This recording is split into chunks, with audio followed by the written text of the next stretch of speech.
Nilai suatu hadis itu harus diambil dari orang yang menyandang gelar al-hafid. Hafid itu bukan hafal Quran, tapi hafal sebagian besar hadis. Al-Albani gak hafal, bahkan 10 hadis pun dengan sanadnya gak hafal. Tetapi mengapa oleh Wahabi dipakai? Wahabi gak punya tokoh ahli hadis. Mengapa? Kata orang-orang Ahlus Sunnah, hai Wahabi, katanya bertabarruk dengan orang Islam syirik.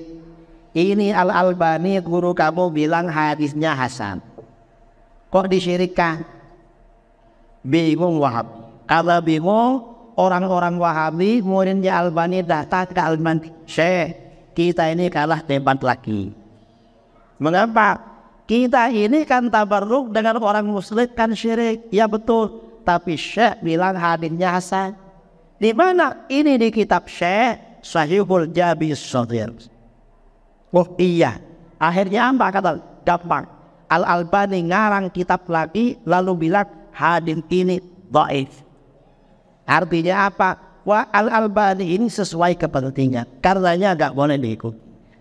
Keyakinan, i'tiqad, akidah, keimanan Wahabi bahwa Abu Jahal dan Abu Lahab seorang yang bertauhid. Jadi Wahabi ini saudara, kalau Abu Jahal dan Abu Lahab bertauhid dan beriman, orang tua Rasulullah oleh mereka dibilang orang kafir. Kira-kira orang Wahabi itu normal apakah normal? Gak normal saudara. Jadi kitabnya begitu di kitab Wahabi. Jadi yang dulu maksudnya, kalau yang menduduki 2 kota suci tidak ada jaminan benar terus. Mekah itu dulu pernah lama dikuasai Syiah. Jamaah haji yang datang ke tanah suci dibantai ribuan oleh orang Syiah Ismailiyah. Kemudian Hajar Aswad bertahun-tahun dicuri, dibawa ke tempat mereka di Ahsan. Ulama, dan gak ada orang yang bilang oh berarti Syiah ini benar walaupun membunuh orang. Mengapa? Karena menguasai tanah suci. Gak ada, justru mereka jahat karena melakukan kejahatan di tanah suci. Jadi itu bukan menjadi dalil. Dalil itu ya Al-Quran, hadis, ijma, qiyas. Adapun yang menguasai tanah suci bukan dalil. Semua kebaikan yang terjadi di sini akan mengalir kepada Anda. Hanya karena kita masih hidup tidak bisa melihat itu amal. Tapi kalau kita sudah meninggal dunia, akan melihat amal terus mengalir pada kita. Jadilah orang kaya di akhirat nanti dengan menanam saham modal di tempat ini, tempat mulia. Bismillah. Kalau Anda fakir, semoga Allah memberikan kekayaan kepada Anda. Jika Anda sempit rezeki, semoga dilapangkan. Yang sakit diberi kesehatan. Bergabunglah, niat bergabung. Sesempit apapun diri Anda, sesusah apapun diri Anda, niat bergabung. Semoga setelah itu Allah akan mudahkan pada Anda. Langsung pesantren Nurul Azhar yang kedua, sisihkan rezeki Anda ke Bank Rio Kepri Syariah, nomor rekening 82021666661, Bank dan Bank Syariah Indonesia, nomor rekening 147666666, atas nama Yayasan Tabung Wakaf Umat. Anda hendaknya sertakan kode transfer atau langsung konfirmasi kode transfer 01 di akhir nominal transfer. Jangan berhenti sampai di sini. Ajak sahabat, kerabat, siapapun yang bisa Anda ajak. Kapan Anda mengajak, Anda mendapatkan pahala yang sama. Dia berbuat baik, Anda mendapatkan kebaikan. Dia belum berbuat baik, Anda mendapatkan kebaikan. Rugi kalau Anda tidak mengajak orang lain. Ajaklah sebanyak-banyaknya. Nuhibbukum fillah. Kami cintai Anda karena Allah. Assalamualaikum warahmatullahi wabarakatuh. Gizi pertanyaan pertama, Ustaz, Pak Kiai, masalah hip-hop. Nah, sutron itu yang ada di masjid itu Pak Kiai, apakah itu ada dalilnya, apakah itu wajib orang yang melakukan sholat sunat dia harus dikasih panang depan untuk sutron? Itu yang pertama. Yang kedua pakai masalah kelompok Wahabi salah ini. Nah, belakangan ini saya lihat Wahabi itu sudah mulai hilang dan muncul salaf. Nah, ini kaitannya apa nih Pak antara Wahabi dengan salaf ini? Apakah Wahabi dulu muncul atau salafinya dulu muncul? Demikian Pak, terima kasih. Assalamualaikum warahmatullahi wabarakatuh. Salam. Sutro ya, tanda bahwa kita sholat itu dianjurkan dianjurkan, terutama kalau kita sholat khawatir dilewati orang. Orang nggak tahu kalau kita sholat. Karenanya kalau kita sholat tidak ada tanda di situ mungkin sorban. Tapi kalau sudah ada tanda sutrohnya kan otomatis. Nggak apa-apa, nggak pakai. Dan orang sini memang kalau orang berdiri menghadap ke kiblat ini sholat gak lewat di depannya. Jadi gak harus seperti itu.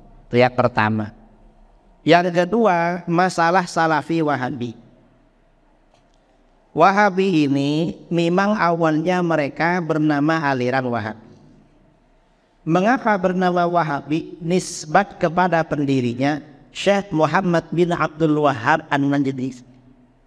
Karena mazhab ini biasanya nisbat kepada nama pendirinya.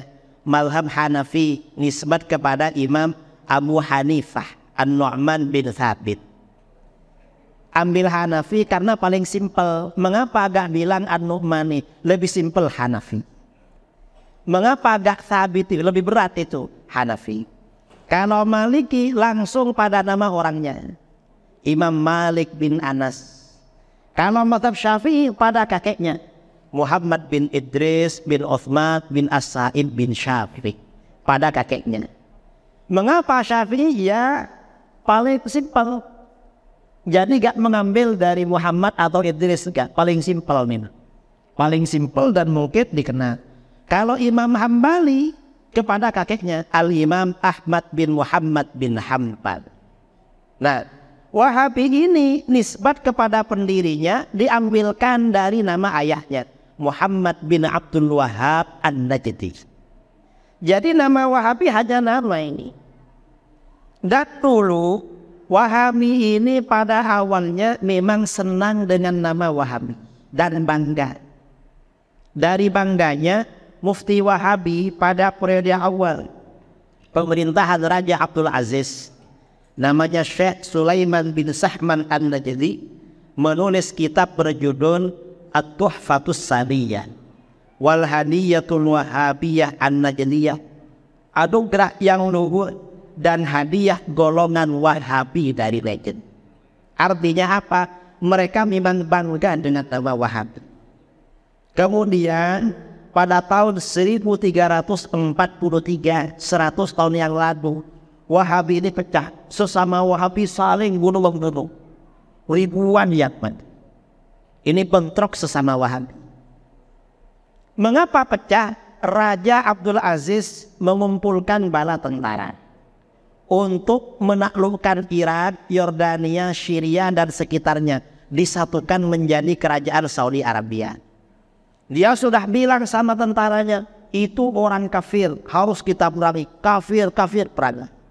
Ketika akan memerangi, Raja Abdul Aziz ini mendapat kiriman surat dari Raja Inggris.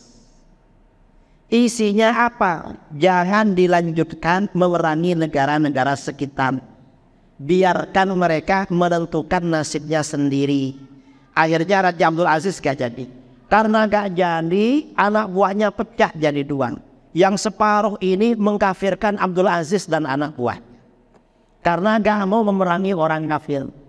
Sementara Raja Abdul Aziz dan anak buahnya menganggap kelompok yang pecah ini dianggap pembangkang Khawarij, harus ditumpas. Akhirnya Raja Abdul Aziz dengan bantuan ebong senjata dari Inggris membantai mantan anak buah. Setelah itu nama Wahabi citranya menjadi buruk, jelek sekali. Karena kalau ada kegaduhan, ada apa-apa, orang bilang Wahabi itu. Sama dengan sekarang. Kalau ada polisi dibilang Sambo. Anak buahnya semua. Padahal belum tentu itu. Belum tentu. Ya kan sekarang lah. Nah, karena Wahabi ini merasa malu dengan nama Wahabi, mereka mencari nama lain untuk pencitraan. Namanya pakai apa? Akhirnya diambil yang namanya Salafi. Nah, Salafi ini yang pertama kali membawa ini orang Mesir, tokoh modernis, Syekh Muhammad Abduh dan muridnya Rashid Ridha. Dan ini memang cikal bakal kelompok liberal di dalam Islam. pakai nama Salafi karena ada kecocokan diambil sama Wahabi Salafi untuk pencitraan aja, padahal bukan Salafi. Karena Salafi ini berarti kan pengikut salaf. Mereka ini salaf gimana? Wong Wahabi ini baru 200 tahun. Kita ini sebenarnya yang Salafi, karena imam kita Imam Syafi'i ulama salaf. Kalau imamnya Wahabi, ulama kemarin. Dan ulama Wahabi ini bentukan Inggris memang. Kata para ulama, Syekh Muhammad bin Abdul Wahab ini memang dikader oleh orientalis dari Inggris, Mr. Hamper, melakukan spionase penyamaran ke negara Islam. Dia orangnya pandai bahasa Arab, katanya hafal Quran, mengganti nama Syekh Abdullah Afandi. Dia yang mengarahkan pemikiran pendiri Wahabi. Ini Wahabi. Nah, akhir-akhir ini Wahabi karena pencitraan pakai nama Salafi gagal, sebagian berganti nama lagi. Pakai nama apa? Pakai nama Ahlul Hadis wal Athar. Karenanya nama-nama mereka, ustadz-ustadznya diganti semua. Ada nama abunya, di belakang ada al. Ada Abu Qatadah al-Athari. Entah Abu siapa, pokoknya abu-abu semuanya. Ya pokoknya akulah. Dan mereka ini kalau bikin masjid dikasih nama Masjid Abu Bakar, Masjid Umar bin Khattab, Masjid Abu Ubaidah, betul. Masjid Abu Darda, betul. Ya aku.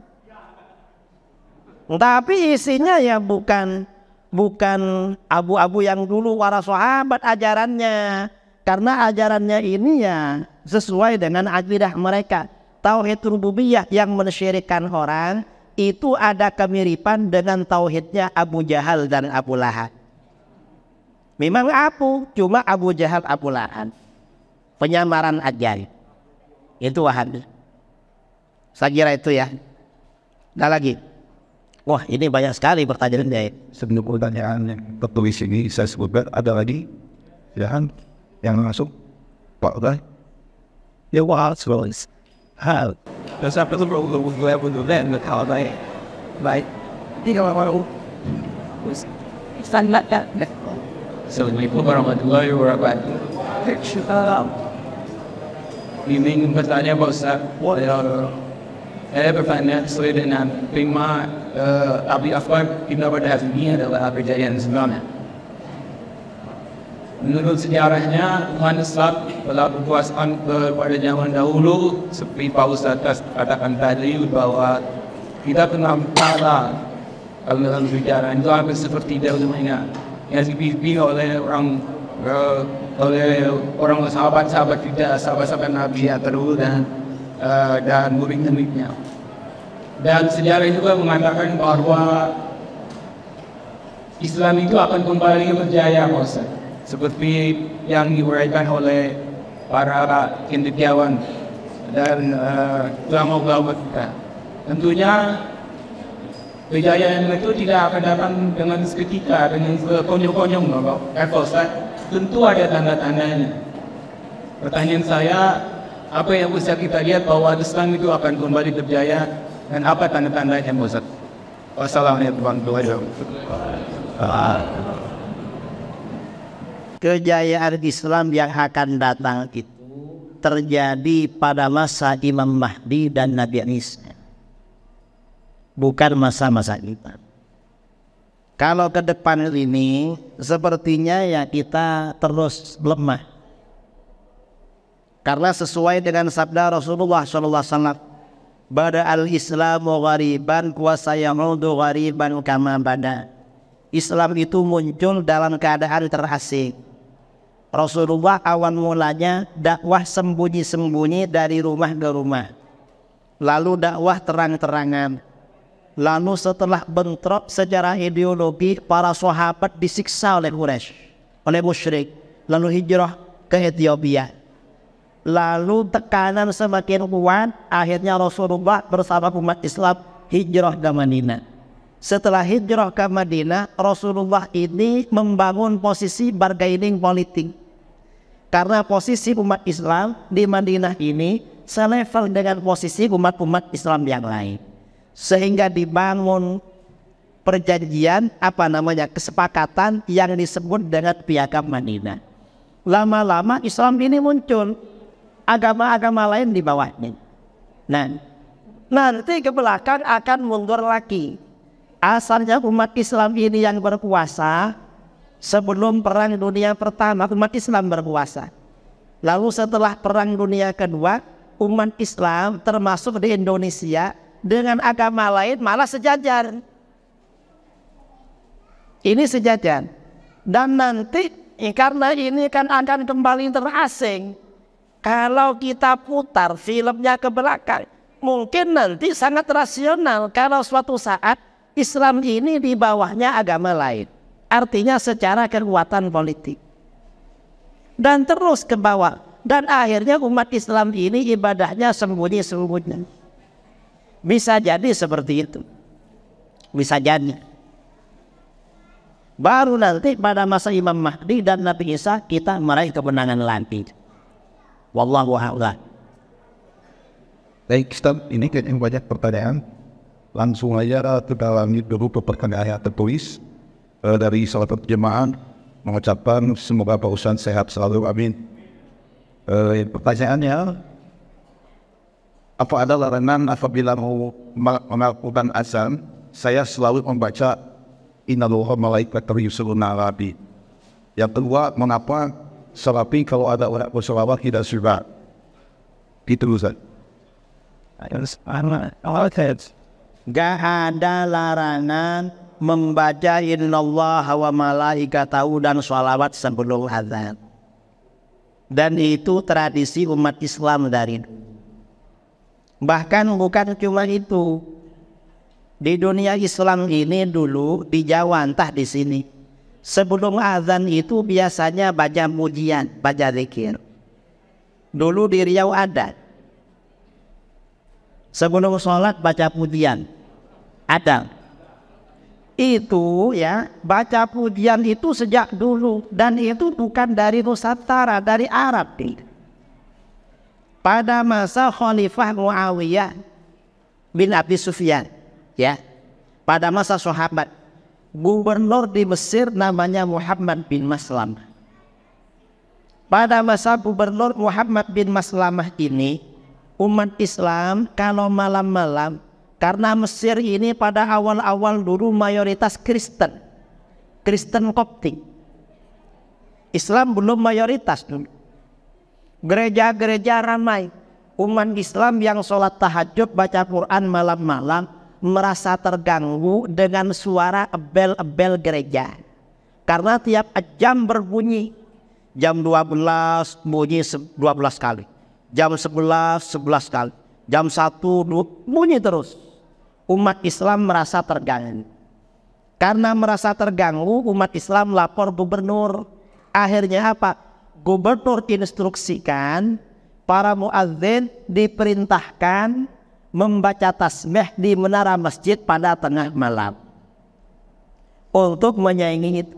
Akhirnya seluruh negara Islam setelah itu di menara-menara masjid jauh sebelum subuh itu sudah berkumandang baca zikir tasbih. Baca tasbih. Lama-lama entah pada masa setelah Sultan Salahuddin Al-Ayyubi atau sebelumnya, itu kemudian ganti tarhim. Sebelum subuh itu bacaan-bacaannya ganti.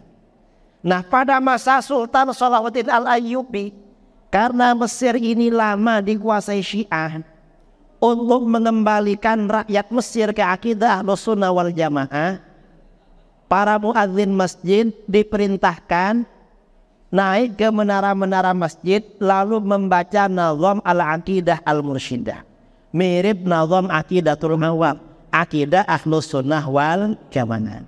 Dari bacaan ini akhirnya orang kembali pada Ahlussunnah wal Jamaah. Dan ini terus dikembangkan di mana-mana. Artinya apa? Gak ada yang membid'ahkan seperti ini dari dulu. Pujian-pujian atau baca sholawat atau baca apa sebelum azan. Gak ada. Ya memang bid'ah, tetapi kata para ulama itu hukumnya bid'ah hasan. Terus yang kedua tadi apa?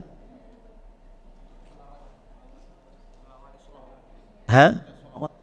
Orang Wahabi kalau ada orang baca sholawat gak suka, ya memang mereka begitu. Yang baik-baik gak suka. Ya mau diapakan? Mengapa? Gak tahu keutamaan sholawat.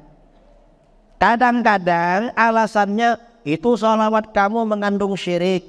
Misalnya sholawat dariyah. Itu karena gak tahu juga sebenarnya. Karena bacaan seperti sholawat nariyah, sholawat tibbil qulub, sama sekali gak syirik. Karena narasi-narasi yang ada di sholawat itu menggambarkan, mengekspresikan keagungan baginda Rasulullah.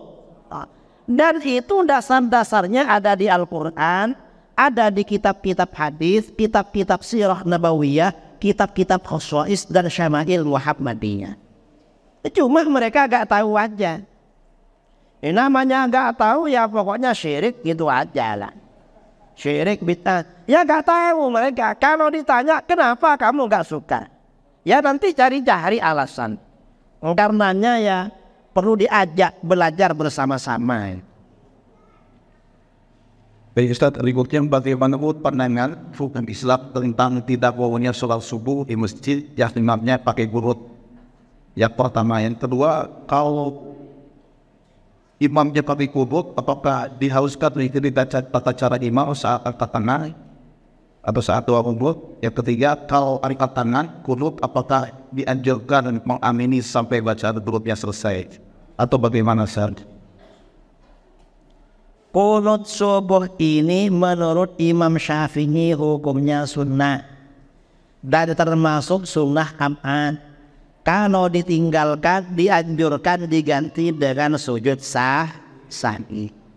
Kalau imamnya baca qunut, kalau qunutnya jahar suara nyaring, makmumnya dianjurkan membaca Kalau makmumnya gak dengar qunutnya imam, maka membaca qunut sendiri. Apakah angkat tangan? Dianjurkan angkat tangan. Karena berdoa memang sunnahnya mengangkat tangan. Jadi begitu. Yang dibaca nyaring itu diaminkan. Yang tidak dibaca nyaring dibaca sendiri. Itu tata cara qunut. Dan itu yang kuat. Memang ada dua mazhab yang berbeda dengan kita. Menurut mazhab Syafi'i dan mazhab Maliki, qunut sholat subuh hukumnya sunnah. Menurut mazhab Hanafi dan mazhab Hambali, qunut dalam sholat subuh tidak sunnah. Dalilnya sama-sama hadis. Cuma hadis yang menganjurkan qunut, hadisnya lebih banyak daripada yang tidak qunut. Karenanya kita baca qunut. Jadi begitu. Baik, berikutnya, barang siapa yang membuat perkara baru, kebid'ahan atau melindungi pelaku kebid'ahan, maka dia akan mendapatkan laknat dari Allah, malaikat dan seluruh manusia dari sebuah dan muslim. Pertanyaan saya ke Ustaz adalah, benarkah bunyi hadis tersebut kata-kata untuk melindungi pelaku? Mohon penjelasannya kepada kami secara terang mengenai hadis tersebut. Kalau hadis bahasa Indonesia ya gak benar. Hadis itu bahasa Arab. Yang dimaksud melindungi orang berbuat perkara baru, maksudnya melindungi orang yang berbuat salah, yang berbuat zalim, itu maksudnya. Orang yang berbuat zalim ya harus diadili, harus dituntaskan persoalan. Itu maksudnya. Jadi begitu. Adapun masalah bid'ah hadisnya bukan seperti itu. Bid'ah ini hadisnya terkenal. Gimana?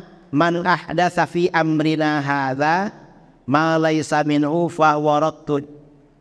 Siapa yang membuat perkara baru dalam urusan kami ini, urusan agama, sesuatu yang bukan bagian dari agama, maka ditolak. Berarti kata para ulama, kalau perkara baru yang dibuat itu termasuk bagian dari agama, maka tidak ditolak. Jadi dalil tadi selain dalil bid'ah sayyi'ah juga menjadi dalil adanya bid'ah hasanah. Jadi begitu. Assalamualaikum warahmatullahi wabarakatuh Ustaz. Bagaimana caranya meluruskan keluarga kita yang sudah terlanjur masuk Wahabi? Seperti Kalau ada keluarga kita terlanjur masuk Wahabi, mungkin didekati secara persuasif. Setelah didekati, lalu diajak dialog ilmiah, diajak bicara baik-baik. Dan yang akan memperbaiki itu persiapan, harus punya dalil, punya hujjah. Jadi begitu. Dan juga sambil didoakan kepada Allah. Kalau kita baca surat Fatihah, ihdinas shiratal mustaqim, tunjukkan kami ke jalan yang lurus. Keluarga kita yang nakal-nakal hadirkan dalam doa kita. Karena kalau bisa diajak bicara baik-baik, nanti mereka kembali ke dalam ahlus sunnah wal jamaah. Mereka gak tahu aja sebenarnya, cuma salah pergaulan. Dia ini punya kesadaran menjalankan ibadah agama, cuma salah pergaulan, mungkin dari kecil jauh dari para asatid, begitu sadar malah salah guru, akhirnya ikut Wahabi. Jadi didekati aja. baik, berikutnya Assalamualaikum warahmatullahi wabarakatuh Pak Ustadz yang saya hormati. Banyak hadis sahih tentang bid'ah. Pertanyaan saya Ustadz adalah, apakah ada hadis bid'ah hasanah dan bid'ah sayyi'ah dan seterusnya? Bagaimana sejarahnya bisa terjadi? Apakah di sisi syariat Islam bisa dikategorikan sahih atau tidak, bertentangan dengan hadis-hadis yang sahih maksud di atas? Mohon dikoreksi pertanyaannya di dalam ada bersama. Menurut ulama salaf, mulai dari kalangan sahabat Abu Bakar, Umar, Uthman, Ali, Khulafaur Rasyidin, sahabat-sahabat yang lain, sampai imam-imam mazhab seperti Imam Syafi'i, Imam Ahmad dan lain-lain, semuanya mengatakan bid'ah itu terbagi menjadi dua. Ada bid'ah hasanah, ada bid'ah sayyi'ah. Ada bid'ah yang baik, ada bid'ah yang tidak baik. Ini mayoritas umat Islam. Lalu ada kelompok namanya Salafi Wahabi, gak mau bid'ah hasanah. Loh, ini masalah ini, bid'ah hasanah ini persoalan sudah selesai. Kok dibahas lagi? Para sahabat, Khulafaur Rasyidin, ulama salaf sudah sepakat kalau ada bid'ah hasanah. Ini kok gak disetujui, ini masalah sebenarnya. Dan Wahabi yang menolak bid'ah hasanah ini dalilnya cuma satu hadis, yaitu hadis kullu muhdatsatin bid'ah wa kullu bid'atin dhalalah. Itu aja dalilnya. Ada para ulama yang menerima bid'ah hasanah, dalilnya lebih dari 350 hadis. Nah, 350 hadis dengan satu hadis, kira-kira siapa yang paling cocok dengan kebenaran? Yang 350 dalilnya bid'ah hasanah ini saudara, ada ayat Al-Quran, ada hadis jumlahnya lebih dari 350. Jadi banyak sekali dalil bid'ah hasanah ini. Jangan dibilang nggak ada, ya banyak lah. Kalau diterangkan butuh waktu khusus. Bid'ah hasanah perlu waktu 2 jam bicara bid'ah hasanah. Kita harus mantap. Bid'ah hasanah ya memang selesai persoalan, nggak perlu dibuka lagi. Wahabi itu orang ketinggalan zaman. Orang ini sudah pakai HP, mereka masih pakai apa? Pakai pos. Tadi lama kirim surat, sekarang ini surat bisa pakai WA, mereka pakai surat lewat pos. Sekarang nggak ada orang kirim surat lewat pos, cukup wing. Jadi benar-benar ketinggalan zaman. Mengapa? Gak mau belajar. Ini Wahabi. Ini cerita yang saya ini pernah diundang ke Balikpapan dialog dengan Wahabi. Kawan-kawan Aswaja di Balikpapan gak bilang kalau saya mau diadu.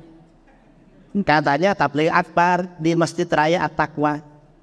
Di perjalanan dari tempat bermalam, panitia bilang, Kiai, ini akar acaranya bagus, kita mengundang 6 orang untuk melawan Kiai. Wah, siapa itu? Yang 5 orang Salafi Wahab, yang 1 orang Syiah. Kok baru bilang kalau saya dicarikan musuh? Ya Bang Kiai kan pasti siap. Ya siap juga sih, tapi kan terkejut juga kalau mendadak tahunya gini. Ternyata saudara, setelah datang ke tempat acara gak ada yang datang. Tuh hadirin yang hadir kira-kira 2.000 orang waktu. Karena hari Ahad. Hari Ahad pagi-pagi 2.000 orang di masjid raya. Ada satu orang Wahabi datang, Ustadz Wahabi, cuma tidak naik ke pentas, sembunyi di antara jamaah. Ketahuan panitia ditarik naik ke atas. Dapat 15 menit, teleponnya diangkat, lalu pamitan pergi melarikan diri. Selesai acara, dialog, dapat beberapa hari ada Wahabi chatting dengan saya yang nggak datang. Ustadz ini kapan mau bertaubat? Loh, saya ini tiap hari bertaubat pada Allah. Ada apa kamu bilang begitu? Tapi bagaimanapun terima kasih kamu ingatkan saya. Ada masalah apa? Ustadz ini penipu. Loh, saya nipu apa? Ustadz kemarin di Masjid At-Taqwa ribuan orang ditipu sama Ustadz. Mana yang ditipu? Ustadz bilang bid'ah dibagi menjadi 2. Bid'ah hasanah, bid'ah sayyi'ah. Itu gak benar Ustadz. Yang benar semua bid'ah itu sesat. Saya bilang sama dia, justru yang benar bid'ah memang dibagi 2. Yang gak dibagi kayak kamu tuh yang salah. Saya bilang begitu. Tapi dalil Ustadz gak benar. Loh, saya waktu itu dalilnya Al-Quran, hadis-hadis sahih banyak sekali. Dan gak ada yang dhaif. Kok bisa dibilang gak benar? Yang mana yang gak benar? Kata dia, Ustadz berdalil dengan penghimpunan Al-Quran pada masa Khalifah Abu Bakar. Itu bukan bid'ah Ustadz, itu sunnah Rasul. Akhirnya HP waktu itu saya sambung ke laptop. Berarti kamu nggak tahu sama hadisnya. Ini hadisnya. Sayyidina Umar berkata pada Sayyidina Abu Bakar, wa inni ara an tajma'al Qur'an. Aku berpendapat Anda khalifah harus menghimpun Al-Quran. Faqala Abu Bakar berkata, kaifa af'alu syai'an lam yaf'alhu Rasulullah sallallahu alaihi wasallam. Bagaimana aku akan melakukan sesuatu yang belum pernah dilakukan oleh Rasulullah SAW? Berarti bid'ah. Menghimpun Al-Quran. Lalu kata Umar, huwa wallahi khair. Demi Allah itu baik. Berarti hasanah. Berarti penghimpunan Al-Quran bid'ah hasan. Dan sahabat setuju, berarti bid'ah hasan. Lalu kata si Wahabi itu, loh, itu kan pendapat pribadi sahabat kan. Walaupun pendapat pribadi, tapi kan harus diikuti. Beliau itu siapa? Abu Bakar dan Umar itu khulafaul rasyidin. Rasulullah memerintahkan kita ikut beliau. Hatta walaupun itu pendapat pribadi, kita diperintahkan ikut. Sabda Rasulullah sallallahu alaihi wasallam, iqtatu billadaini min ba'di Abi Bakar wa Umar. Ikuti 2 pribadi setelah Abu Bakar dan Umar. Seandainya itu pribadi, apalagi itu pendapat mereka dalam kapasitasnya sebagai khulafaur rasyidin. Diperintahkan oleh Rasulullah SAW, alaikum bisunnati wa sunnatil khulafa'ir rasyidin. Kalau pendapat kamu gak boleh diikuti, pendapat pribadi kamu. Pendapat kamu gak ada yang hebat. Kalau pendapat sahabat ini ya kita ikuti memang, walaupun pendapat pribadi. Kamu gak boleh diikuti. Akhirnya kata dia, terima kasih Ustadz Kli. Ya kalau begitu kamu sekarang yang harus bertaubat. Tinggalkan ajaran Wahabi. Ini bid'ah hasanah saudara. Artinya apa? Pada masa sahabat Abu Bakar, bid'ah hasanah pertama penghimpunan Al-Quran dalam mushaf. Sahabat mengakui. Pada masa Sayyidina Umar bin Khattab, bid'ah hasanah dari beliau apa? Pelaksanaan sholat tarawih menjadi satu imam di masjid. Pada masa Sayyidina Utsman bin Affan, itu hadisnya Bukhari Muslim. Kata Sayyidina Umar dalam Sahih Bukhari, ni'matil bid'atu hadhihi. Sebaik-baik bid'ah ini adalah sholat tarawih. Pada masa Sayyidina Utsman bin Affan, bid'ah dari beliau azan Jumat menjadi 2 kali. Sebelum-sebelumnya azan Jumat 1 kali. Begitu imam duduk di mimbar, muazzinnya azan. Pada masa Sayyidina Utsman, imam belum datang sudah azan duluan agar orang mau ke masjid.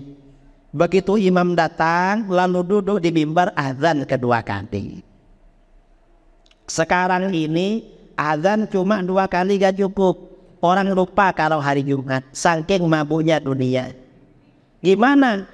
1 jam sebelumnya masjid-masjid biasanya mengudarakan tilawatil Quran, sholawat. Itu hari Jumat. Kalau cuma azan dikiranya hari Kamis sama orang. Banyak orang sekarang lupa hari. Mengapa lupa hari? Pikirannya uang terus. Betul. Makanya bid'ah hasanah harus ditambah. Saya kira itu ya. Berikutnya, Assalamualaikum warahmatullahi wabarakatuh Ustaz. Langsung ke pertanyaan, orang tua Nabi masuk surga, apa pendapat Imam Hasan? Menurut para ulama kita dan guru-guru kita, kedua orang tua Rasulullah SAW itu termasuk orang yang masuk surga. Mengapa masuk surga? Dasarnya kata para ulama, pertama dasarnya kedua orang tua Nabi ini termasuk ahlul fatrah. Ahlul fatrah itu generasi peralihan, generasi jeda. Maksudnya apa? Generasi yang jauh dari masa kenabian sebelumnya dan tidak mengikuti masa kenabian berikutnya. Ini dijamin masuk surga di dalam Al-Quran, tidak diazab oleh Allah. Di dalam Al-Quran Allah berfirman, wa ma kunna mu'adzibina hatta nab'atha rasulah. Dan kami tidak menurunkan azab sehingga kami mengutus seorang rasul. Ini dasar pertama. Dasar kedua orang tua Nabi itu orang beriman. Dasarnya mana? Sebagian ulama dasarnya Al-Quran. Di dalam Al-Quran Allah berfirman, Alladzi yaraka hina taqum wa taqallubaka fis sajidin. Allah yang melihatmu ketika kamu berdiri menunaikan sholat malam hari dan perpindahanmu di dalam orang-orang yang sujud. Maksudnya apa? Rasulullah itu dari Nabi Adam sampai ke orang tuanya memang orang-orang beriman, orang-orang bersujud kepada Allah. Berdasarkan ayat ini. Lalu ada hadis, walaupun hadis dhaif itu diamalkan. Orang tua Rasulullah seorang yang beriman. Ini dasar kedua. Dasar ketiga, orang tua Rasulullah selamat. Ada hadis diriwayatkan oleh Imam Ibnu Syahin dalam An-Nasikh wal Mansukh dan Al-Khatib Al-Baghdadi bahwa Rasulullah SAW di akhir hayatnya pernah menghidupkan kedua orang tuanya lalu beriman setelah itu meninggal. Jadi selesai persoalan. Wahabi beda. Kalau kata Wahabi bagaimana? Kedua orang tua Rasulullah itu orang kafir masuk neraka. Padahal orang Wahabi meyakini Abu Jahal dan Abu Lahab orang beriman dan bertauhid. Wahabi ini lucu saudara. Mengapa lucu? Wahabi ini kan tauhidnya dibagi 3. Ada tauhid rububiyah, ada tauhid uluhiyah. Kata orang-orang Wahabi, orang musyrik dulu bertauhid rububiyah. Cuma uluhiyahnya yang syirik. Bahkan orang musyrik dulu lebih bertauhid daripada umat Islam yang sekarang. Kata pendiri Wahabi Muhammad bin Abdul Wahhab ya, di dalam kitabnya Kashfus Syubuhat, i'lam anna syirkal awwalin ka Abi Jahal wa Abi Lahab akhaffu min syirki ahli zamanina minal muslimin. Ketahuilah sesungguhnya syiriknya orang-orang terdahulu seperti Abu Jahal dan Abu Lahab lebih ringan daripada syiriknya orang sekarang dari karangan orang Islam. Ini pendiri Wahabi. Murid-muridnya sekarang lebih ekstrim. Ada ulama Wahabi dari Saudi, Ahmad bin Muhammad Bashmil, menulis kitab berjudul Kaifa Nafhamut Tauhid. Kitabnya dibagi-bagikan gratis oleh ustadz-ustadz Wahabi di Indonesia. Coba minta ustadz-ustadz Wahabi yang ada di Pekanbaru, mereka biasanya punya Kaifa Nafhamut Tauhid. halaman 16 ada bab Tauhidu Abi Jahlin wa Abi Lahabin. Keyakinan, i'tiqad, akidah, keimanan Wahabi bahwa Abu Jahal dan Abu Lahab seorang yang bertauhid. Jadi Wahabi ini saudara, kalau Abu Jahal dan Abu Lahab bertauhid dan beriman, orang tua Rasulullah oleh mereka dibilang orang kafir. Kira-kira orang Wahabi itu normal apakah normal? Gak normal saudara. Dan di kitabnya begitu, di kitab Wahabi. Di kitab Wahabi diterangkan ya, inna Aba Jahlin wa Aba Lahabin wa man ala dinihima minal musyrikin kanu yu'minuna billah wa yuwahhidunahu fir rububiyyah wa la yusyrikunahu fi dzalika syai'a. Sesungguhnya Abu Jahal dan Abu Lahab dan orang-orang musyrik yang seagama dengan mereka selalu beriman pada Allah dan mentauhidkan Allah secara rububiyah, gak syirik sedikit. Ini akidah Wahabi. Padahal Abu Lahab sudah ada tabbat yada Abi Lahabi wa tab. Masih orang bertauhid dan beriman. Ini kata Wahabi. Jadi memang bahayalah Wahabi. Makanya Wahabi ini walaupun masjidnya bernama Masjid Abu Bakar, Masjid Abu Darda, Masjid Abu Ubaidah, Masjid Umar, itu cuma nama, tetapi akidahnya akidah Abu Jahal dan Abu Lahab. Berikutnya, Assalamualaikum warahmatullahi wabarakatuh. Tanya Pak Ustadz, tingkat dan selamat singkat, katanya kalau tutup mata kaki akan masuk neraka. Bagaimana sebenarnya? Orang yang pakai celana atau sarung menutup mata di bawah mata kaki, yang haram itu kalau tujuannya sombong. Kalau nggak sombong nggak apa-apa di bawah mata kaki. Dan ini kesombongan seperti ini bukan orang Islam tapi orang jahiliyah dulu. Itu orang jahiliyah. Kalau orang Islam nggak ada sombong dengan celana di bawah mata kaki. Wong tetangganya gak ada yang peduli. Memangnya kalau celananya di bawah mata kaki pasti banyak uangnya? Belum tentu juga. Malah kalau di bawah mata kaki tetangganya kadang curiga. Jangan-jangan celananya dikasih orang. Makanya Imam Abu Hanifah ketika ditanya, gimana guru? Kalau baju kita di bawah mata kaki apa haram? Bah, kita ini bukan sombong dengan itu sekarang. Sekarang ini yang sombong kalau ke masjid selalu bawa alpat. Itu sombong namanya. Kalau cuma sarung di bawah mata kaki enggak. Apalagi sarungnya hadiah dari masjid. Ada sarung yang paling murah itu, setiap dinaikkan ke atas, berjalan 2 langkah turun lagi ke bawah mata kaki. Masa itu mau dibilang sombong? Wong itu harganya 20.000. Terlalu namanya itu. Itu gak paham Wahabi itu saudara. Masalah pakaian ini tergantung budaya dan tradisi masing-masing. Gak harus seperti Arab. Gak harus.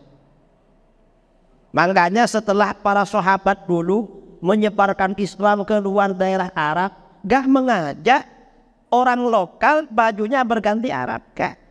Di negeri kita ini orang pakai gamis kan sekitar era tahun 2000-an. Setelah era 90-an. Kalau sebelumnya hatta kiai-kiai jarang pakai gamis. Pakai gamis, pakai sarung. Saya mulai pakai gamis itu sejak 2016. Mengapa pakai gamis? Saya dulu undangan kemana-mana pakai sarung. Setiap pulang dari tempat acara di Medan, di Aceh, waktu itu belum kepekan masih. Jakarta sering dikasih gamis. Karena nggak biasa pakai, saya bawa aja ke rumah. Dapat setengah bulan, saya lihat lagi gamis saya, tahu-tahu sudah ada bunga-bunganya. Oleh istri saya dimotif, loh gamis saya kok ada bunganya? Wong kamu gak suka, tak pakai saya aja katanya. Baju perempuan itu kan gampang kan, baju laki-laki kasih bunga sudah jadi baju perempuan. Lama-lama saya undangan daurah di Malaysia, kerajaan Johor. Nah, ada penjabat kerajaan Dato itu pulang dari Tanah Suci, ngasih parfum sama saya, ngasih parfum dan ngasih jubah. Pas saya daurah saya pakai parfumnya, tuat parfumnya bagus. Mana kalau ada lagi minta lagi. Loh Pak Kiai, jubahnya pakailah biar yang ngasih ini senang katanya. Masa ada gak dipakai? Akhirnya saya pakai. Begitu saya pakai jubah, sama ustadz-ustadz di Johor itu difoto, dikirim ke grup-grup WA. Akhirnya kadi-kadi di Johor beli jubah semua hadiah untuk saya. 1 minggu punya jubah baru 10 setel. Dan jubah saya masih banyak di sana, nggak saya bawa pulang memang. Nanti kalau ke sana tinggal pakai aja. Saya baru pakai jubah belakangan, dari dulu ya nggak memang. Ya karena lingkungannya nggak ada yang pakai. Cuma sekarang karena kemana-mana sering punya jubah, malah yang belum dibuka plastiknya masih banyak itu. Jadi kalau hari Jumat ada di rumah, karena saya juga ketua masjid, ketua DKM, saya pakai jubah biasanya. Karena kalau bukan Jumatan, kapan lagi mau pakai? Ini masalah pakaian. Dan sebagian gamis saya di bawah mata kaki nih, Mak. Karena orang yang mungkin nggak diukur dulu ngasih sama saya.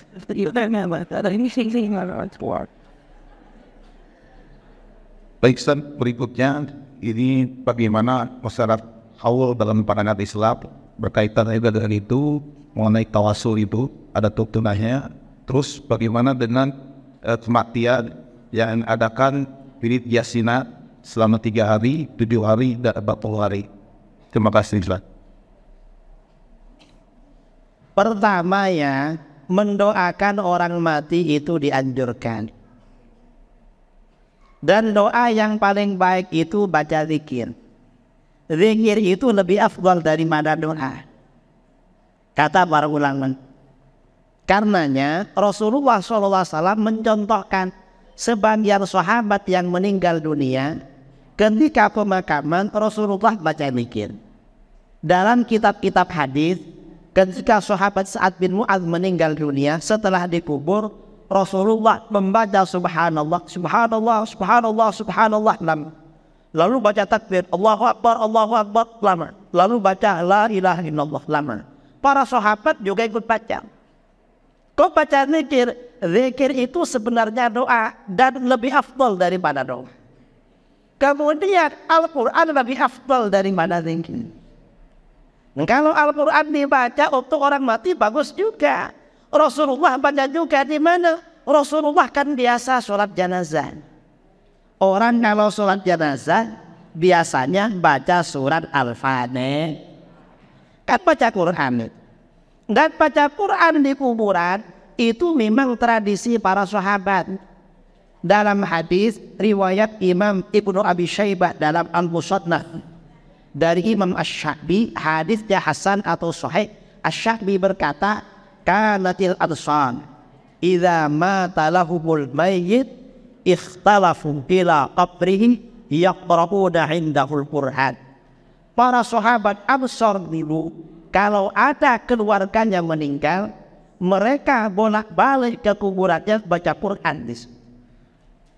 Jadi baca Quran artinya baca tahlil dan Quran yang bagus di kuburan. Tapi seandainya baca di rumah bagus juga. Apalagi ada sedekah. Dan tradisi kenduri selama 7 hari itu tradisi penduduk Mekah.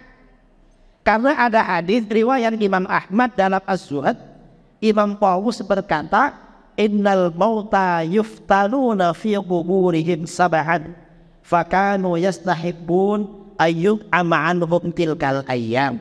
Sesungguhnya orang-orang yang meninggal dunia diuji di alam kubur selama 7 hari 7 malam. Karena ujian alam kubur 7 hari 7 malam, para sahabat menganjurkan sedekah makanan selama 7 hari.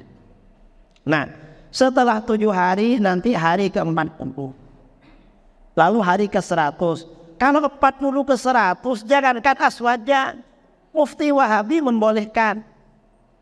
Syekh Abdul Aziz bin Bas ditanya, di Mekah Madinah ini ada tradisi namanya Asyabul Walidain, hidangan makanan malam untuk sedekahnya kedua orang tua.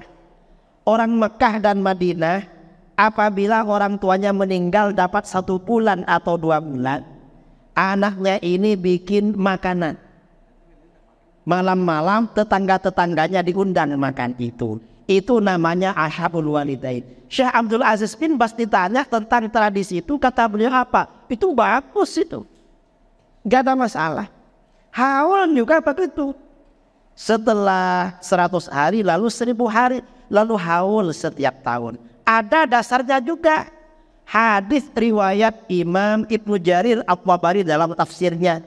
Karena Rasulullah SAW ya'ti qubur syuhada ala raqsi kulli haulin. Rasulullah SAW selalu mendatangi makam para syuhada di Uhud setiap permulaan haul.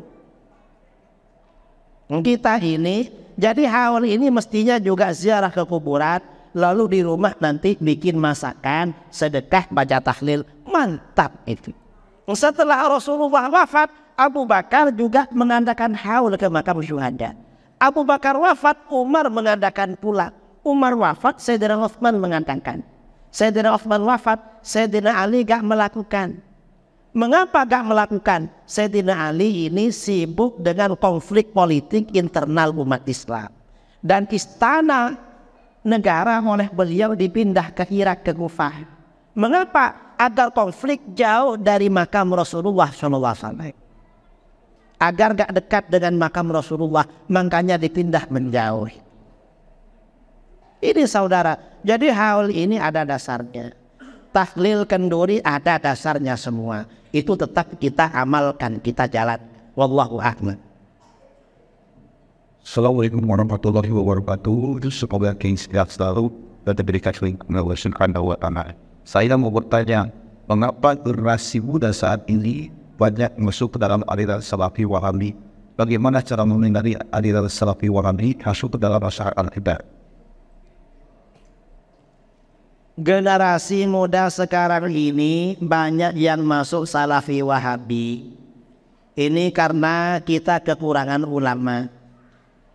Di daerah-daerah kita memang tidak ada ulama yang harismatik. Ini yang pertama. Akhirnya masyarakat yang ada keinginan kembali pada agama salah ngurus, salah alamat. Insyaallah nanti kalau para ulama, para asatidz alumni Al-Azhar ramai di sini atau yang undang di Jawa di mana-mana ramai lalu aktif, nanti ya bisa dieliminir itu, bisa dikurangi. Dan akhir-akhir ini setelah para kiai, para asatidz ini aktif berdakwah di mana-mana melalui medsos, menyampaikan dalil-dalil Ahlus Sunnah wal Jamaah, ini perubahannya positif. Banyak orang-orang Wahabi sadar kembali ke dalam Ahlus Sunnah wal Jamaah. Saya bulan 7 ya, sebelum Agustus, bulan berapa? Setelah Idul Adha, saya diundang ke Sambas. Di Sambas itu Ustadz aswajanya malah mantan Ustadz Salafi. Tapi sudah bertaubat sekarang. Saya tanya, saya 100% bertaubat kiai. Ajaran Salafi bikin pusing, bikin gak punya kawan, semua orang dianggap syirik. Pulang ke rumah gak punya teman karena orang syirik semua. Akhirnya pusing sendiri kan. Itu ajaran orang-orang tertutup otaknya. Saya tahun 2021 juga pernah diundang di Jawa Tengah, dialog dengan 50 ustadz mantan sana, alumni Yaman, alumni Saudi. Mereka rata-rata sekarang sudah kembali ke dalam Ahlus Sunnah wal Jamaah. Ya di Jawa, di Kalimantan itu banyak yang kembali ke aswaja. Ya di Pekanbaru malah ikut salah. Ini terbalik namanya itu. Baik, berikutnya Pak Ustadz, pertanyaan tentang nahi mungkar untuk mencegah nahi mungkar. Ada 3 ganjarannya bagi saya. Yang pertama, dalam hadis itu cegahlah dengan tanganmu, tapi diancam tindakan makar. Yang kedua, cegahlah dengan lisanmu, ini juga diancam tuduhan ucapan kebencian dan menyebabkan. Yang ketiga, cegahlah dengan hatimu, itulah selepah-lepahnya iman. Pertanyaannya, masih mungkinkah dikabulkan untuk mencapai ideal Islam? Doa dari orang yang paling lemah itu mana? Jadi begini, kalau ada kemungkaran, maka kita harus protes. Paling enggak dengan lisan, paling enggak. Dan itu tugas para ulama, para asatidz. Dan jangan takut, tapi biasanya aman. Kan sering kan orang-orang yang duduk di pemerintahan mengeluarkan pernyataan kufur, pernyataan zina, dan kita respon gak ada apa-apa. Yang penting caranya yang ilmiah, yang bagus. Biasanya seperti itu. Ya kalau kita menurunkan ya pakai kekuatan, ya dianggap makar. Dianggap makar. Enggak usah seperti itu. Dan syaratnya amar ma'ruf nahi mungkar ini ada beberapa syarat. Apa? Pertama, kemungkaran itu harus mujma', harus berdasarkan ijma' ulama. Kalau kemungkaran itu masih terjadi perbedaan pendapat, itu gak boleh diingkari. Misalnya seperti rokok. Rokok ini sebagian ulama mengatakan haram, sebagian mengatakan halal. Maka melarang orang lain merokok gak boleh, karena ada yang menghalalkan. Kalau yang sepakat haram seperti miras, khamr, itu wajib amar ma'ruf nahi mungkar. Yang kedua, amar ma'ruf nahi mungkar itu wajib, syaratnya harus tidak menimbulkan kemungkaran yang lebih besar. Kalau kita mencegah kemungkaran, malah efeknya mungkarnya lebih besar. Misalnya apa? Saudara-saudara kita dibantai, kan kemungkaran lebih besar. Gak boleh kita amar ma'ruf, karena menimbulkan fitnah lebih besar. Itu diantara syaratnya. Ketika kita memang ada kemampuan, kalau gak mampu ya gak apa-apa. Tapi paling enggak ya harus tingkar bil qalbi. Dan para ulama, para asatidz ya harus merespon dengan pernyataan. Karenanya kalau ada ustadz ceramah di sini dipancing-pancing biar ngomongin. Tapi ya jangan terlalu vulgar pertanyaannya. Kalau vulgar ya kasihan juga ustadznya yang mau menjawab itu. Ya, Assalamualaikum warahmatullahi wabarakatuh. Izin pertama Pak Ustadz, bagaimana caranya kita memberi mazhab yang tepat buat kita? Bolehkah kita berbeda mazhab dengan orang tua kita? Kita ini memilih mazhab yang tepat itu yang memang berkembang di daerah kita. Mazhab apa? Yaitu mazhab Imam Syafi'i. Kalau kita menyebarkan mazhab lain itu hukumnya haram. Orang-orang Wahabi itu menyebarkan mazhab lain itu haram itu. Mengapa haram? Menimbulkan perpecahan. Gak boleh umat Islam itu pecah gara-gara perbedaan mazhab. Ini ada cerita. Diriwayatkan oleh Imam Az-Zahabi dalam kitabnya Tarikhul Islam wa Wafayatul Masyahir wal A'lam. Pada abad ke-5 Hijriah ada seorang ulama mazhab Hambali namanya Al-Imam Al-Qadhi Abu Ya'la Al-Farra Al-Hambali. Orangnya terkenal alim. Suatu ketika Imam Abi Ya'la kedatangan anak muda bertamu pada beliau. Ditanya, "Kamu dari mana?" "Saya dari negeri Asfarayin, Buya." "Perlu apa ke sini?" "Saya ingin belajar kepada Buya dan menjadi pengikut Buya." Ditanya oleh Abu Ya'la, "Masyarakat di daerah kamu mazhabnya apa?" "Masyarakat saya mazhabnya Syafi'i, Buya." "Loh, kok mau ikut saya? Saya kan Hambali." "Masyarakat kamu Syafi'i?" "Jangan. Loh, saya ini terlanjur kaku ngefans sama Buya." "Tapi gak bagus buat kamu," kata Buya, "gak bagus." "Kenapa Buya?" "Kalau kamu ikut mazhab Hambali, kamu pulang kampung gak punya kawan, untuk menjaga ilmu kamu. Teman diskusi gak ada, akibatnya apa? Ilmu kamu cepat hilang. Yang kedua, kalau kamu berbeda mazhab dengan orang masyarakat sekitar kamu dimusuhi, nanti itu fitnah, itu gak boleh. Kamu menimbulkan fitnah bagi itu gak boleh. Terus gimana Buya? Saya terlanjur senang sama Buya. Oh jangan khawatir, kamu ikut saya. Anak muda ini oleh Imam Abu Ya'la dibawa kepada ulama besar mazhab Syafi'i, Al-Imam Abu Ishaq Asy-Syirazi, pengarang kitab Muhadzab. Dibawa, kamu belajar sama ini. Kata orang-orang di Baghdad, orang ini lebih alim dari saya. Kamu kalau sama ini akan kalah kagumnya, pasti lebih kagum pada ini. Jadi ulama-ulama dulu tuh gak mau saudara menerima murid yang berbeda mazhab dengan masyarakat sekitar, untuk menjaga persatuan umat Islam. Kalau Wahabi ini memang fitnah akhir zaman. Mengapa? Masyarakat kita dari dulu mazhabnya Imam Syafi'i, lalu mereka bikin gaduh, semuanya mau dirubah. Kita disuruh berantem masalah ini. Fitnah itu gak bagus, itu gak bagus. Mengadu domba. Jadi itu. Jadi kita ini yang paling tepat mengikuti mazhab yang berkembang di Indonesia, yaitu mazhab Imam Syafi'i. Kalau mau pindah Hanafi, pindah ke Turki atau ke India, di sana tempatnya Hanafi. Kalau mau pindah Balik, pindah ke Syria atau pindah ke Najd di Saudi Arabia atau di Mesir, yang daerahnya mazhab Hanafi, Hambali. Kalau ingin Maliki, ya pindah ke mana? Ke Maroko, ke Aljazair, ke Tunis, ke negara-negara Afrika yang Malik, pindah ke sana. Gak apa-apa di sana. Di sini beda mazhab. Ya repot kalau begitu.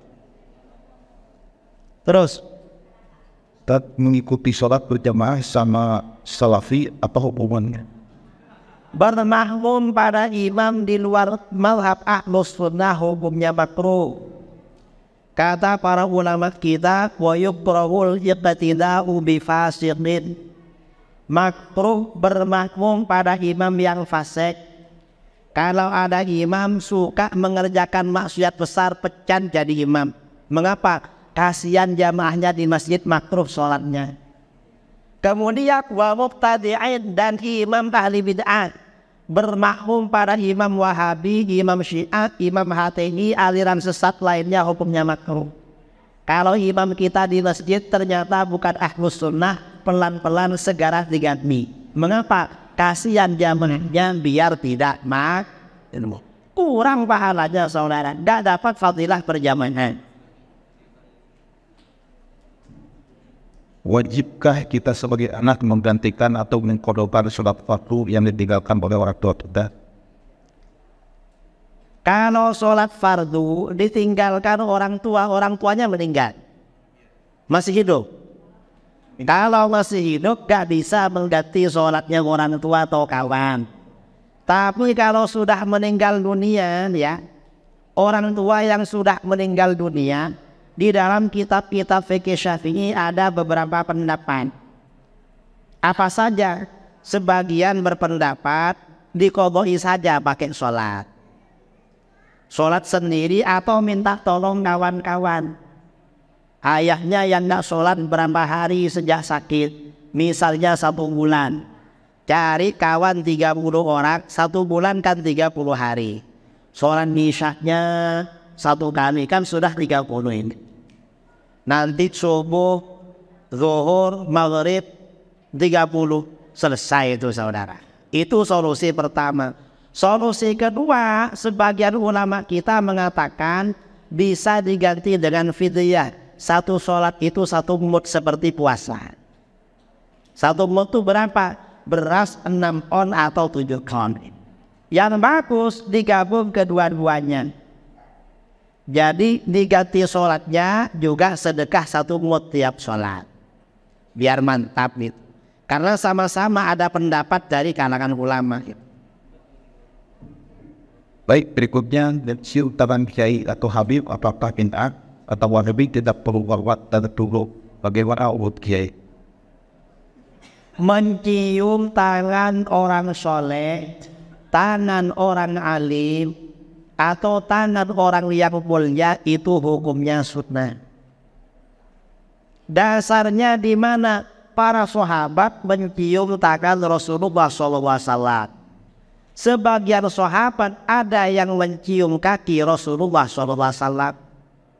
Loh, itu kata Rasulullah, bukan cuma itu. Sayyidina Ali mencium tangan Sayyidina Abbas dan kakinya. Karena Sayyidina Abbas itu kan pamannya. Para sahabat, Ibnu Abbas mencium tangan Zaid bin Thabit. Mengapa dicium? Zaid bin Thabit itu gurunya. Zaid bin Thabit mencium tangan Ibnu Abbas. Mengapa dicium? Ibnu Abbas ini keluarga dekat Rasulullah. Dan ulama-ulama biasa mencium tangan saudara. Imam Muslim ketika Imam Bukhari datang mencium keningnya dan kedua tangannya, lalu minta izin mencium kedua kakinya. Kalau ulama ahli hadis bukan cuma tangan, kaki dicium. Itu ahli hadis, tapi Wahabi bukan ahli hadis. Mereka ahli hadan, dan itu hadas akbar. Berikutnya Pak Ustaz, cara membadalkan umroh bagi orang tua yang sudah meninggal. Apa? Membadalkan umroh bagi orang tua yang meninggal bisa umroh sendiri, ya. Setelah umroh pertama lalu umroh lagi, kan gampang umroh itu. Wong itu ibadah olahraga. Yang dibaca bisa lihat, enggak baca juga gak apa-apa doa-doanya. Yang penting mau jalan-jalan olahraga. Baca apa saja ya juga gak apa-apa umroh. Cuma ada doa-doanya. Jadi niatkan aja untuk orang tua. Biasanya travel umroh itu tahu biasanya. Ada travel gitu kan baru. Tinggal ikut travel itu. Berikutnya peringatan maulid dari dalam masjid menggunakan hadroh apakah boleh untuk diftar. Peringatan maulid Nabi menggunakan hadroh di dalam masjid itu gak apa-apa. Asal hadroh yang lama ya. Kalau hadroh yang kompang itu. Kalau hadroh yang baru itu khilaf. Ada yang bilang haram, ada yang enggak. Mungkin sebaiknya hadrohnya di luar aja. Karena ada yang mengharapkan. Terus baik, berikutnya Pak, apa benar perempuan itu lebih baik sholat di rumah timbang di masjid? Dari mana dasarnya? Mohon penjelasan. Orang perempuan itu memang di dalam mazhab Syafi'i sholat di rumah lebih afdal daripada di masjid. Cuma kalau orang perempuan mau ke masjid gak usah dilarang, gak apa-apa. Memang oleh Rasulullah la tabna'u ima Allah al-masajid. Jangan dilarang orang-orang perempuan mau ke masjid. Mengapa? Kadang-kadang menghilangkan suntuk itu. Karena orang perempuan ini kan kerjanya di dapur aja. Walaupun ada takbir akbar, mereka ngobrol di belakangnya. Ada tenang. Kadang-kadang ya bisik-bisik. Ya gak apa-apa lah, menghilangkan suntuk. Biar gak sumpah. Karena kalau sumpah suaminya diamuk terus nanti. Insya Allah tinggal setiap pertanyaan Ustaz. Sekarang cara yang paling baik merayakan maulid Nabi seperti apa? Merayakan maulid Nabi SAW cara yang paling baik disiapkan hidangan makanan yang bagus-bagus ya. Kamu betul? Belum. Siapkan makanan yang bagus-bagus. Lalu siapkan sedekah untuk fakir miskin, anak yatim atau apa. Ya. Kemudian bacakan sirah Nabawiyah, ya maulid, kitab-kitab maulid, lalu baca ya Nabi. Lalu ada ceramah pencerahan tentang keaminan baginda Rasulullah SAW. Itu bagus. Jadi begitu. Baik, berikutnya Rasulullah makhluk yang paling mulia, makhluk paling sempurna, paling baik berkeutamaan. Sebagai makhluk yang mulia, maka apapun yang berhubungan dengan beliau oleh Allah selalu diberikan yang terbaik. Rasulullah SAW dilahirkan di kota Mekah Islam dan seri berurutan dan mulai disebarkan di sana. Lalu Rasulullah hijrah ke Madinah. Dua kota suci ini yang pasti diberi Allah Azza wa Jalla sebagai dua tempat terbaik muka bumi. Pertanyaannya, apa kita mengisi ibadah untuk kota suci ini?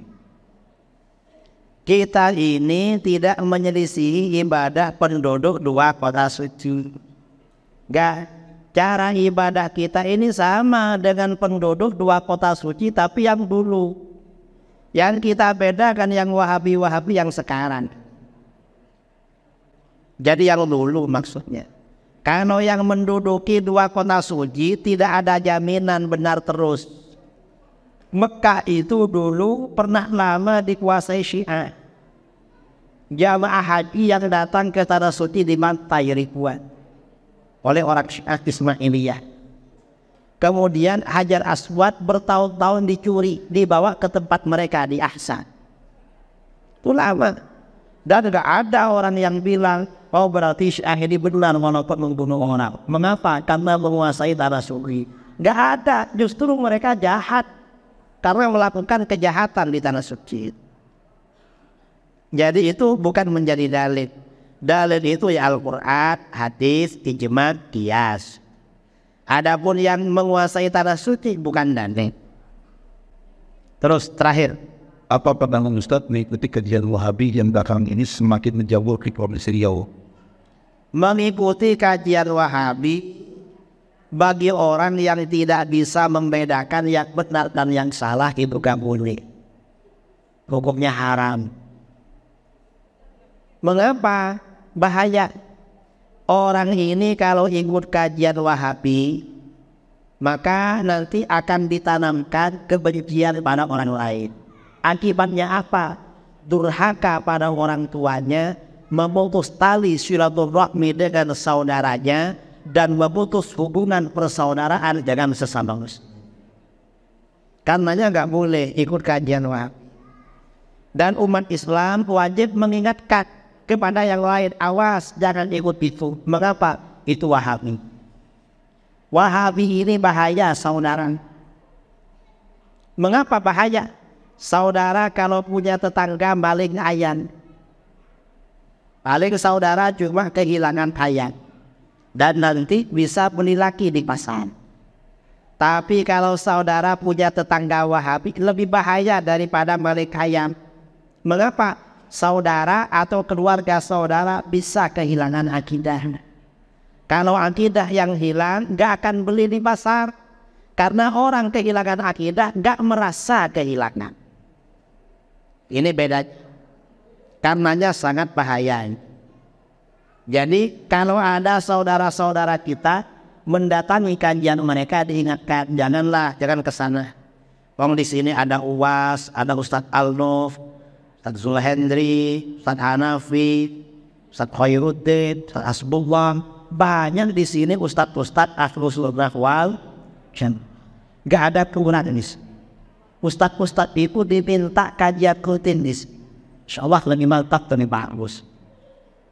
Saya kira itu ya. Pertanyaan terakhir. Satu kali langsung kita dari Bapak Hati.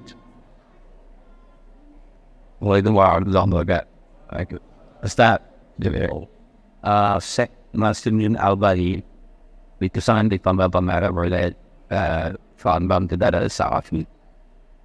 Nah, mengapa mereka itu selalu mensohibah menggunakan kata-kata yusohibah oleh Albani? Padahal Ustaz Syekh Albani ini kan hidup di kurun sekarang. Nah, kalau sepengetahuan saya bahwa hadis-hadis ini kan sudah selesai pada tahun 500 Hijriah, artinya sudah cukup lama. Sudah selesai, tidak boleh lagi sepanjang ada yang baik sohibat atau memakan hadis dan. Nah, kenapa? Padahal seperti bahasa lama kemudian yang sampai 2/3 dari baik enam itu kan masih punya pemikiran. Kenapa sih mereka tidak berpikir ini? Kok bisa menggunakan Nasruddin Al-Albani itu bagaimana? Syekh Al-Albani ini ulama Wahabi radikal dan diusir dari Madinah Al-Munawwarah karena radikal. Pernah memfatwakan makam Rasulullah SAW agar dibongkar dipindah keluar masjid, sama dengan Wahabi yang sekarang. Nah, orang Wahabi mengapa membangga-banggakan Al-Albani? Karena Wahabi gak punya tokoh ahli hadis. Yang ada ya hanya Albani itu saja. Dan Albani ini gak hafal hadis. Mestinya tokoh ahli hadis itu harus hafal. Ulama yang bisa menilai hadis sahih apa enggak itu harus hafal. Kata Imam Suyuti dalam Alfiyahnya, wa khudhu aithu hafizun alaihi nas aw min musannafin bi jam'ihi wa khas. Nilai suatu hadis itu harus diambil dari orang yang menyandang gelar al-hafid. Hafid itu bukan hafal Quran, tapi hafal sebagian besar hadis. Al-Albani gak hafal, bahkan 10 hadis pun dengan sanadnya gak hafal. Tetapi mengapa oleh Wahabi dipakai? Wahabi gak punya tokoh ahli hadis. Dia ada yang punya, dan dia ini akidahnya Wahabi. Niat pertama. Yang kedua, Al-Albani mendhaifkan dan menyesuaikan hadis itu kadang menyesuaikan diri dengan ajaran Wahabi. Kalau hadis itu bertentangan dengan Wahabi, walaupun sahih didhaifkan. Itu Albani. Sebaliknya, yang dhaif bahkan maudhu itu dia gak bilang-bilang, kadang disomeh. Dan Albani ini gak hafal, kadang gak faham pada hadis. Hadis yang dia sahihkan dia gak faham. Mengapa? Al-Albani ini dalam kitabnya Sahihul Jami' Shaghir pernah menilai hasan atau sahih hadis tentang tabarruk. Hadis Abdullah bin Umar, karena Rasulullah SAW yab'atsu ilal mawahir fayukta bil ma' fayashrabu yarju barakata aidil muslimin. Rasulullah SAW mendatangi, Rasulullah SAW sering menyuruh orang mendatangi tempat-tempat wudhu. Dulu tempat wudhu itu gak pakai keran, tapi pakai kolam ya, pakai kolam. Jadi yang berwudhu tangannya masuk ke sini. Rasulullah minta diambilkan air. Begitu air didatangkan oleh beliau diminum. Mengapa diminum? Yarju barakata aidil muslimin, mengharap keberkahan tangan-tangan muslim yang berwudu di sini. Nah, kata Al-Albani hadis ini hasan. Begitu kitab ini menyebar di Timur Tengah heboh. Mengapa? Kata orang-orang Ahlus Sunnah Wahabi, katanya bertabarruk dengan orang Islam syirik. Ini Al-Albani guru kamu bilang hadisnya hasan, kok disyirikkan? Bingung Wahabi. Kalau bingung, orang-orang Wahabi muridnya Albani datang ke Albani, Syekh, kita ini kalah debat lagi. Mengapa? Kita ini kan tabarruk dengan orang muslim kan syirik. Ya betul, tapi Syekh bilang hadisnya hasan. Di mana? Ini di kitab Syekh Sahihul Jami' Shaghir. Oh iya, akhirnya apa kata? Gampang. Al-Albani ngarang kitab lagi lalu bilang hadis ini dhaif. Artinya apa? Wah, Al-Albani ini sesuai kepentingan, karenanya gak boleh diikut. Dan tanda-tanda bahwa buku itu Wahabi, kalau di buku itu ada kalimat hadis ini disahihkan oleh Albani, hadis ini didhaifkan oleh Albani, berarti itu buku Wahabi. Karena itu buku Wahabi, maka segera dibakar. Saya kira itu ya, karena pertanyaan sudah selesai dan ini waktu sudah habis. Dari saya kurang lebihnya mohon maaf yang sebesar-besarnya. Apa? Ditutup dengan doa. Mari kita tutup dengan doa bersama ya. Asal permintaan mohon doa sakit. Ini minta doanya Kiai buat kesehatan dan kesembuhan orang tua saya yang bernama Herianto bin Ribut yang saat ini sedang sakit Parkinson, dan juga kesehatan seluruh jamaah masjid Nurul wa Syukron. Saya juga minta doa ya, kemarin ditelepon ibu saya, paman saya kemarin meninggal dunia, namanya almarhum Arifin. Mudah-mudahan diampuni dosa-dosanya oleh Allah, amal baiknya dilipat gandakan pahalanya, diberikan tempat yang istimewa di akhirat. Amin Allahumma amin. Keluarga kita yang sakit mudah-mudahan sembuh. Ala hadiyah wa kulliyatin salihah. Al-Fatihah. A'udzu billahi minasyaitonir rajim. Bismillahirrahmanirrahim. Alhamdulillahi rabbil alamin. Ar-Rahmanir Rahim. Maliki yaumiddin. Iyyaka na'budu wa iyyaka nasta'in. Ihdinas siratal mustaqim. صراط الذين أنعمت عليهم غير المغضوب عليهم ولا الضالين. Amin. Mari kita baca doa. Bismillahirrahmanirrahim. Alhamdulillahirabbil alamin. Hamdan yuwafi ni'amahu wa mazida. Allahumma shalli ala sayyidina Muhammadin salatan tunjina biha min jami'il ahwali wal afat wa taqdi lana biha jami'al hajat wa tutahhiruna biha min jami'is sayyi'at wa tarfa'una biha indaka a'la darajat وتبلغنا بها أقصى الغايات بجميع الخيرات في الحياة وبعد الممات وعلى آله وصحبه وبارك وسلم. اللهم آتنا في الدنيا حسنة وفي الآخرة حسنة وقنا عذاب النار. ربنا هب لنا من أزواجنا وذرياتنا قرة أعين واجعلنا للمتقين إماما. اللهم إنا نسألك العافية في الدنيا والآخرة ونسألك العفو والعافية والمعافاة الدائمة في الدين والدنيا والآخرة. اللهم إنا نسألك الهدى والتقى والعفاف والغنى. اللهم أحسن عاقبتنا في الأمور كلها وأجرنا من خزي الدنيا وعذاب الآخرة. اللهم اقسم لنا من خشيتك ما يحول بيننا وبين معصيتك ومن طاعتك ما تبلغنا به جنتك ومن اليقين ما تهون به علينا مصائب الدنيا. اللهم متعنا بأسماعنا وبصارنا وقوتنا ما أحييتنا واجعله الوارث منا واجعل ثأرنا على من ظلمنا وانصرنا على من عادانا ولا تجعل مصيبتنا في ديننا ولا تجعل الدنيا أكبر همنا ولا مبلغ علمنا ولا تسلط علينا من لا يرحمنا. اللهم زدنا ولا تنقصنا وأكرمنا ولا تهنا وأعطنا ولا تحرمنا وآثرنا ولا تؤثر علينا وأرضنا وارض عنا واغفر لنا ولوالدينا ومشايخنا ومعلمينا وأصحابنا وأحبابنا وذوي الحقوق علينا وللمسلمين والمسلمات والمؤمنين والمؤمنات الأحياء والأموات. وصلى الله على سيدنا محمد النبي الأمي وعلى آله وصحبه وبارك وسلم تسليما كثيرا. سبحان ربك رب العزة عما يصفون وسلام على المرسلين والحمد لله رب العالمين. تقبل الله منا.